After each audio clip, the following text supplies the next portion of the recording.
Hey guys, this is Lynette, and today I'm going to talk to you guys about some foot injuries from running and how to avoid them. But first I want to direct your attention to the link at the bottom of the video. It's down in the description portion, and when you click on it, it's going to open up a new window so you won't lose this information. And it's about a weight loss product that I highly recommend. It's called Shred Body Fat, and they make it for both men and women. So go ahead and click on this link now and check it out. I know you'll enjoy that information as much as this. So here we're going to talk about 8 exercises you can do to help avoid foot injuries. So these may be part of your warm-up routine or just something to kind of help avoid those injuries that can become permanent. So ignoring your feet and ankles comes with a price. The plantar fasciitis and Achilles tendonitis are among the most common issues plaguing runners. Do these simple moves often to ease post-run pain and avoid injury. And you want to watch out for telltale signs that you're at risk for foot injury. The first, obviously, is your calf stretch. It relieves foot and heel pain, which they give you a direction on how to do this. And then there's actually a little link here to learn more about 4 more moves to build strong, fast feet. You have the toe spread, works the small muscles in the toes to improve balance and help you roll your feet through their full range of motion. And then they can also tell you how to prevent shin splints with wrapping.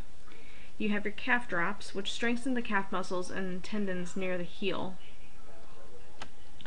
And then you can learn easy yoga poses to stretch out a stiff ankle. And then you have the seated arch stretch, which increases flexibility in the arches and eases arch pain. In this you want to hold for 10 counts, repeat 10 times, and switch feet, and you want to do that after you're running. And then there's 4 more ways to get your feet in shape so you can avoid injury. These daily exercises work the small muscles in your feet and ankles to enhance mobility and keep them pain-free. And while you're at it, remember to find the right running shoes for your feet too, which I personally am not a runner, but one of my dear friends is, and her shoes make the difference as to whether she has a successful run and how long she'll be able to stay out, etc. So your shoes are very, very important, and it can prevent injury as well. The other 4 things is the heel and toe walks. You want to spend a minute walking on your heels, then toes. Toe lifts, which is pick up a marble with your toes, hold 20 counts, repeat twice, and switch feet. If it's too easy, lift 1 toe at a time. Foot taps. Sit with your feet flat on the floor and tap them 50 times, keeping the heels down. And then toe spelling is elevate 1 foot, write the alphabet with your toes, ankle will flex, and switch feet.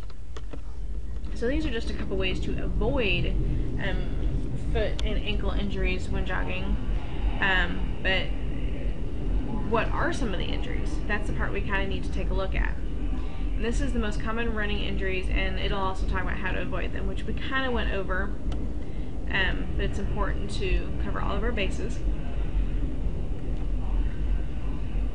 And here, they need to know you have runner's knee, which is experiencing tender pain around or behind the patella or the kneecap, and is a sure sign of patellofemoral pain syndrome, which is a fancy term for runner's knee.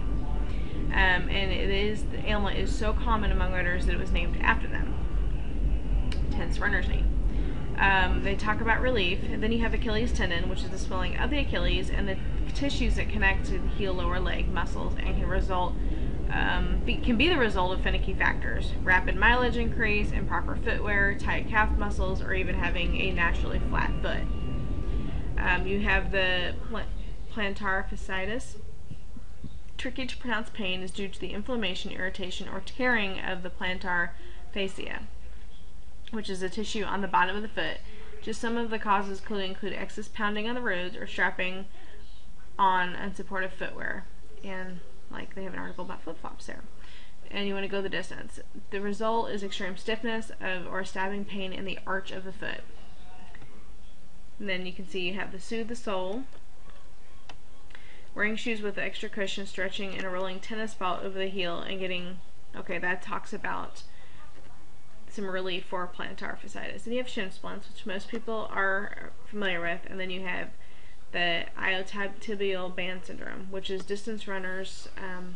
This is not your friend. TBS triggers pain on the outside of the knee due to the inflammation of the itibial band, which is a thick tendon that stretches from the pelvic bone down the tibia, which is the bone that runs down the thigh. And common culprits include increased mileage, half marathon training, downhill running, or weak hips. And as you can see, there are several more common injuries from running or jogging that you might want to come back and take a look at.